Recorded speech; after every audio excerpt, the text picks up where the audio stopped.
Beauty and the Beast by Gabrielle Suzanne Barbot de Villeneuve. A summary. Chapter 1. The Merchant's Misfortune. A wealthy merchant lived with his 6 children, 3 sons and 3 daughters, in a grand house in the city. The youngest daughter, known simply as Beauty, was renowned throughout the land for her extraordinary loveliness and gentle nature.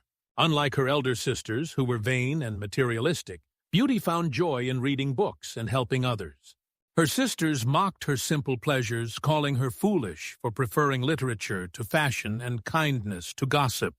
The merchant's fortune seemed secure until disaster struck. His ships were lost at sea, his investments failed, and creditors came demanding payment.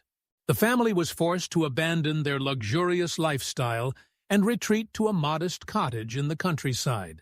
The elder daughters wept bitterly at their reduced circumstances, refusing to help with household chores, and constantly lamenting their fall from grace.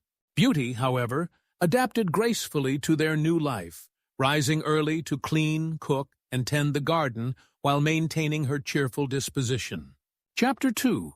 The Journey and the Storm. After a year of hardship, news arrived that one of the merchant's ships had returned to port with its cargo intact.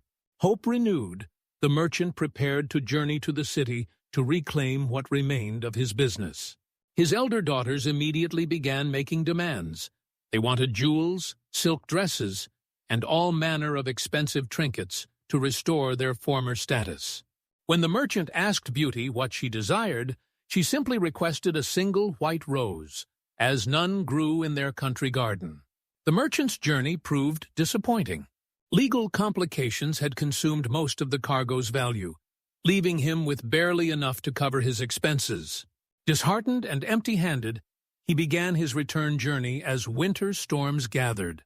Snow began falling heavily, and bitter winds howled through the forest. His horse stumbled through deepening drifts as darkness fell, and the merchant feared he would freeze to death in the wilderness. Chapter 3. The Enchanted Castle. Through the swirling snow, the merchant glimpsed lights flickering between the trees. Following this beacon of hope, he discovered an extraordinary palace that seemed to glow with warmth and welcome. The gates stood open, and the courtyard was mysteriously free of snow. In the stables, he found hay and water for his horse, though no grooms appeared to tend the animal. The palace doors opened at his approach, revealing halls lit by thousands of candles and warmed by roaring fires. Invisible servants seemed to anticipate his every need. His wet clothes were dried, a feast appeared on golden plates, and soft music played from unseen musicians. The merchant dined alone in the magnificent dining hall, calling out his thanks to his mysterious hosts, but receiving no reply except the continued attentive service. Chapter 4. The Terrible Bargain. After a peaceful night's sleep in a luxurious bedchamber, the merchant prepared to leave. The morning was clear and bright, and he marveled at the palace's gardens, which bloomed as if in eternal spring despite the winter surrounding them. Remembering Beauty's request, he reached for a particularly perfect white rose growing near the entrance. A terrifying roar shattered the morning calm. The beast appeared, a creature so horrible that the merchant fell to his knees in terror. Part lion, part man, with fearsome claws and burning eyes, the beast accused the merchant of ingratitude. After receiving shelter and hospitality, the merchant had repaid this kindness with theft.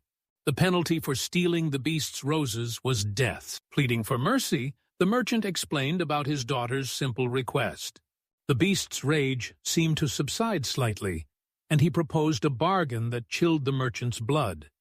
He could return home with the rose, but within 3 months he must send one of his daughters to take his place. If no daughter would come willingly, the merchant himself must return to face his doom. Chapter 5. Beauty's Sacrifice. The merchant returned home in despair, clutching the white rose that had cost him so dearly. When he told his family of the terrible bargain, his elder daughters immediately blamed Beauty for requesting the rose. They declared they would never sacrifice themselves for their father's folly, suggesting instead that Beauty should face the consequences of her own request. Beauty, however, felt the weight of responsibility and love for her father. Despite the merchant's protests and tears, she insisted that she would go to the beast's palace. Her decision was motivated not by guilt, but by her recognition that she alone had requested something from her father's journey, and by her deep love for the man who had always cherished her above all else. The 3 months passed too quickly. Beauty prepared for her fate with remarkable courage, comforting her grieving father and assuring him that perhaps the beast might show mercy to her as he had shown mercy to her father.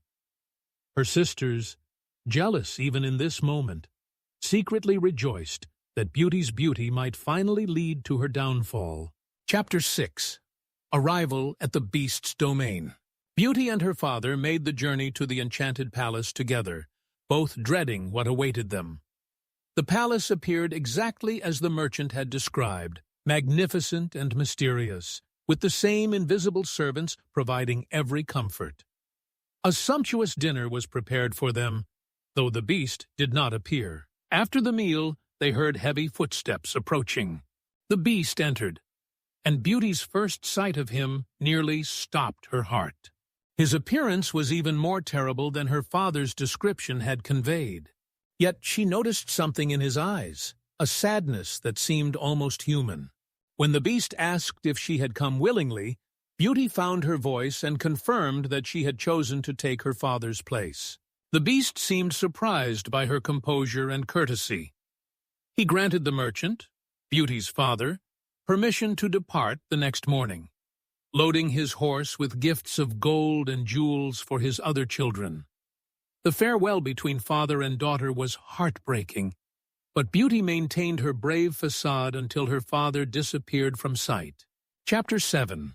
Life in the Palace. Alone with the beast, Beauty discovered that her new life was far stranger than she had anticipated.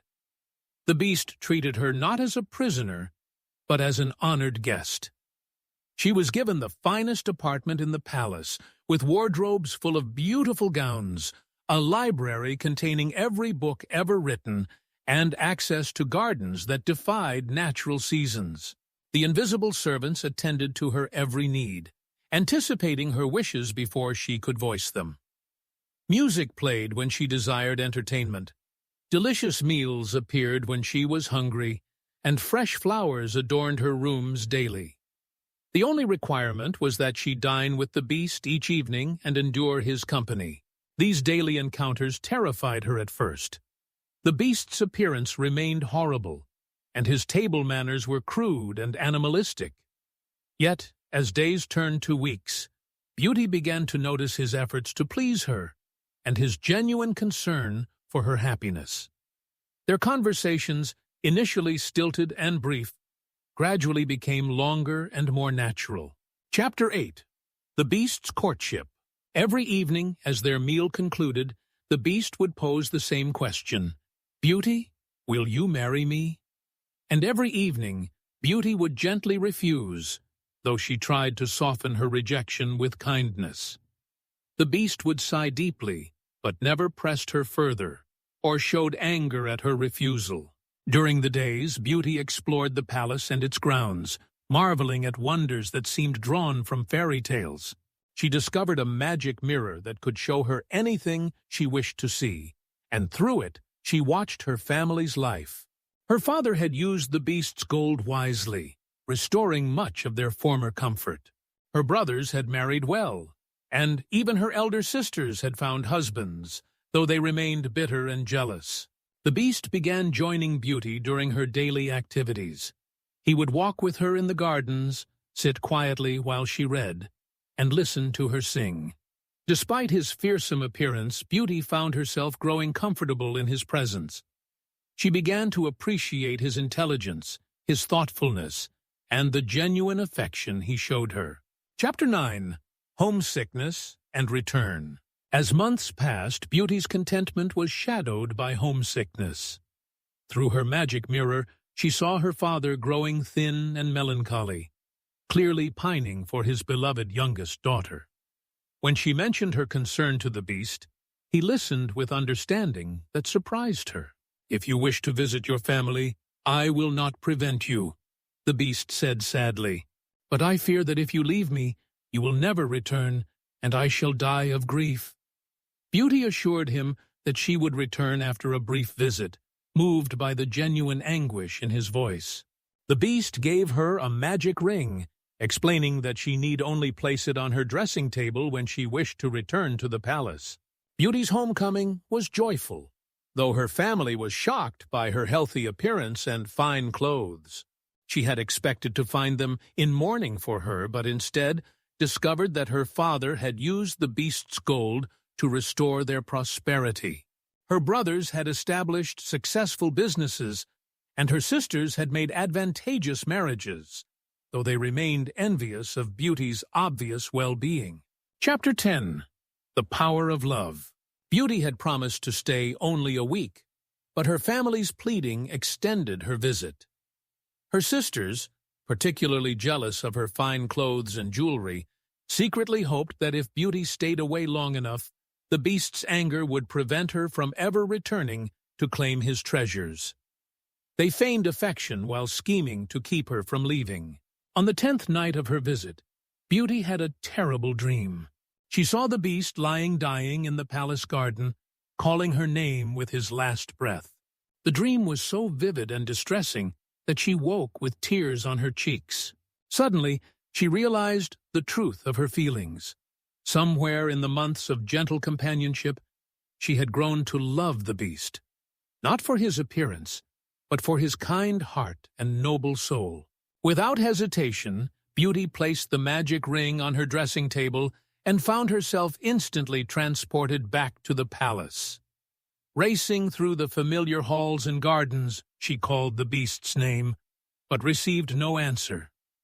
Finally, in the garden where she had seen him dying in her dream, she found him collapsed beneath the white rose bushes, barely breathing. Cradling his great head in her lap, Beauty wept over him, declaring her love, and begging him not to leave her. "I cannot live without you," she whispered. "I will marry you, dear beast, if only you will live." At her words, the beast's eyes opened, filled with wonder and joy. Suddenly, the palace filled with light and music. The beast's terrible form shimmered and changed, transforming into a handsome prince. He explained that a wicked fairy had cursed him to remain a beast until a woman could love him truly, not for his appearance, but for his character. Beauty's love had broken the enchantment at last. The palace, filled with courtiers and servants, revealed from their own enchantments, and Beauty's family arrived as if by magic to witness her wedding. The prince, whose kindness and intelligence she had learned to love while he wore the beast's form, proved to be everything she had hoped for in a husband. They ruled the kingdom with wisdom and compassion, and lived happily ever after, their love growing stronger with each passing year.